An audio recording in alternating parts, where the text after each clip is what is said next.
Hey everybody, welcome back to the Tessuto Brown channel, and this is going to be the last episode of You Build a House for this particular set of houses. I'm planning on doing another one. I'm not quite sure what kind of house I'm planning on building. I don't want to do an apartment just yet because it's a little bit more complicated to deal with, especially if you don't already have nightlife and it's not going to do you any good. But anyway, in this episode, I'm going to just paint the house, add the gardening, the windows and doors and whatnot. Basically, I'm just going to finish this house. I'm not going to do the interior part, but I may do that later on in a different set of videos. But for this house, because the interior takes me so long, I'm just not going to go do that. Okay, so for paint, what I'm going to do, I'm going to stick with the siding that I did before, but I'm just going to change the color on both sections, so that in the middle it'll look the same color. It'll look like a flat wall instead of just like actual siding. So it's the same wallpaper, but it's going to be a little different. And of course, it's if you're using this type of wallpaper, for some reason it's glitchy and the color doesn't work right with the lighting for some reason. I'm not sure what that is, but it just doesn't. So, and just a tip for you guys, as you see, I've got this flat wall just here sitting in the middle of the yard. I use that as a palette, sort of, to just pick different colors and come up with the wallpaper scheme. So if you're having trouble with that sometimes, you can always just use that idea, and it can help you pick and choose what colors or schemes that will go together and whatnot. And if you like those color schemes, of course, you should save them into your little file up there, or you can easily get to them again if you need to, and also package them if you want. So if you're having troubles with color schemes and whatnot, just, that's an easy tip. That's what I usually do. Okay, so right now what I'm doing is the easiest way to paint a house is to come up with a base layer, and right now that's going to be beige. And what I'm going to do is use the I guess it's kind of a burgundy plum color in order to highlight certain parts of the house. And you can always change this back and forth again. It makes it a little bit easier once you have that base color on there to choose what colors are lighter and what darker and what you need to highlight and all that good stuff. Okay, so what I'm going to do next, I'm going to speed this video up just a little bit. You'll still be able to see exactly what I'm doing when I'm painting the house, but you're not actually going to miss anything, so don't worry about it if it's going a little bit faster than it was. After this, I'll slow it back down, and then we'll be getting into the gardening and windows and doors and whatnot. So.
Alright, so we're back here with the house again. We're going to start with the gardening.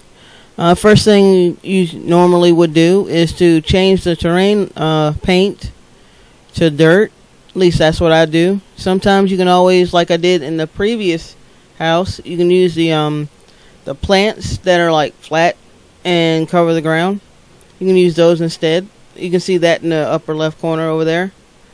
And next, I'm going to add in some plants. Oh, the look I want for this house is kind of tropical, so I'm gonna go with the those plants, and I forgot the names of the other ones, but it's like the banana plants or something. I don't know what they're called, but they're there. I'm not a plant expert, but usually if you use those plus the those smaller plants and scrubs and whatnot, shrubs, sorry, but they usually give it like a little tropical look, like pink and then your blues and whatnot. So keep that in mind if you're ever going to just build a house, because the last thing you want to do is just take a bunch of random plants and just throw them across the screen, because that not only doesn't look good, but it can slow your computer down. So you don't want to have too many things on your lot at one time. Now we're going to work on the back of the house, and what I forgot to do is when you take the constrained floor sheets off and you do a split floor with a wall instead of a foundation as the bottom of the house, this is what happens. You can't quite put your pool up close to it for some reason. So if you're going to do this, be sure to have the sheet back on and then attach the pool to the house. Of course, you'll have to re-straighten the roof out again, but you know, that'll work just fine. And that's right there. I forgot to add stairs, so I just deleted part of the walls and then added the stairs in. So it's going to be just fine the way it is. And to be honest with you, I don't think those stairs are the same ones that are in the front. So just take the eyedropper tool, or E button, you know, it's the shortcut, and you can just change that like I did if you have to. And right now I'm going to fix this part like I was just saying. Turn the sheet back on and then add the pool. And of course, after you fix the pool, you got to go back up and fix the roof, because the constrained floor sheets, of course, didn't move everything whenever you use them. Alright, so I want to go ahead and apologize to you guys if this seems like the video is just flipping back and forth. It's because honestly I build sporadically, and I don't ever just, well, that's what I do when I normally build, and I'm trying not to do that with this series, but if it does, and sorry about that. But so right now I'm just adding in a car to the driveway, and that car, I think it's the one I got from Fresh Prince Creations. You can just Google his work on his work, and you'll find that he builds a lot of cars for the game. So if you want more cars in your game, of course they're custom, so if you want to go ahead and Google him and download them and whatnot, you know, he's got very good stuff. Anyway, right now I'm just adding in the doors and the archways, and I'm going to go ahead and recolor them now instead of just waiting till later, because every time I do that it just makes the video longer. So I'm trying to break that habit anyway. But I think I'm just going to go with a kind of that burgundy red color that I did with the sidings on the house, instead of just, you know, some type of wood color that would just blend in with what's already there. Whenever I add windows and doors, I want to make them a different color so that they're kind of highlighted whenever you look at a house. So, I mean, you obviously know where the door is. It's a door. But, you know, you just want them to stand out. And the same thing would go for the columns. You don't want them to just blend in with the background. You want them to, you know, stand out. So whenever you look at the house, you go, wow, it's different. It's not the same thing over and over again. Alright, so while this is going on, I want to mention a few of the new projects that I'm working on.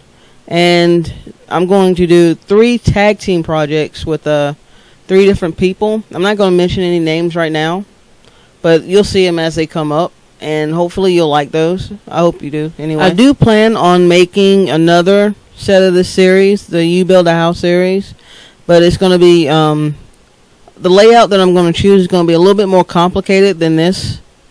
So I hope you're ready for it, because, you know, it'll probably be another 2 or 3 weeks. I'm not quite sure. how long it might take. But as I said before, I got 3 projects ahead of that, and then I got to make blueprints and all that good stuff. So I am going to continue with this series, and hopefully you guys will keep following along. And don't forget to, if you're going to follow along with this, create the house yourself, and you can always leave a video response of what you made in comparison to what I've done with this series. I mean, no two builders are alike. I mean, we pretty much build the same, sort of, because it's, the same software. But, of course, no two builders will build alike. And one thing I just want to point out right now, what I just did was, if your windows are, when you have the move objects cheat on, and your windows are like that, you see where the wall fades into it, you can always just change the level of your house. Just press page up or page down, and it'll fix that, except for the doors, which you just re-grab and replace. You don't have to delete and redo and undo and all this other stuff. I've seen plenty of people do that, and honestly, you don't have to do it. Not unless you just really want to. Alright, so what I'm going to do next, I'm going to work on the interior walls. I'm not going to actually decorate the house like I said before, but I'm just going to show you where, if you do add walls to the inside, don't forget to move your windows around a little bit if you need to. So don't be afraid to do that. And right, that small bedroom, it's not a bedroom, sorry, it's a bathroom. That'll be a small bathroom, and the downstairs is pretty much open, because that's just the way I like houses. I mean, that's the house I grew up in, was open like that. But in this section, I was thinking about that will be the kitchen. So what I would want to do is I will put in windows that won't show the bottom of the counters or the back of the counters, but don't really have windows that would fit this house like that. So what I would do, I would space it so that your counters aren't in front of the windows at all anyway.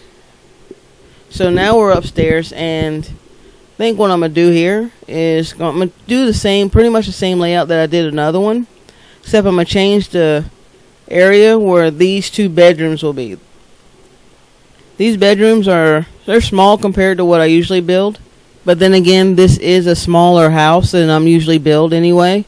So it's going to be fairly difficult to actually finish this house, at least for me anyway. Some people are like smaller houses, or they're easier to build. For me, it'd be actually more difficult. So in the next series, I think what I'm going to do is at least a 30 by 30 lot. And the house is not going to be ginormous, super huge, but it'll be fair size, and hopefully you'll like it. I hope anyway. So back to these houses. I'm not planning on packaging or uploading the houses, but if you want me to, I will. But I will tell you this, I'm not going to do the interior part. I will paint the inside of it and do the walls. But, if you want to download it, it's not going to be furnished at all. So, sorry about that. I mean, I have so many other things that I'm trying to do that I honestly don't have time to actually finish this house. So if you guys want this house, to download and possibly finish yourself, let me know in the the comments, and I'll try to make sure that I answer you guys. But anyway, this is the last video of this series, like I said before, and if you watched it the whole way, thank you for watching. If you haven't watched this series before, I'll put the link to the playlist in the description, and I hope you guys return for the next house, and I hope you guys stay tuned for the next few projects that I have going. So don't forget to subscribe if you haven't already, and please hit that thumb up button. It helps a lot when it comes to making these videos, and I will see you guys next time.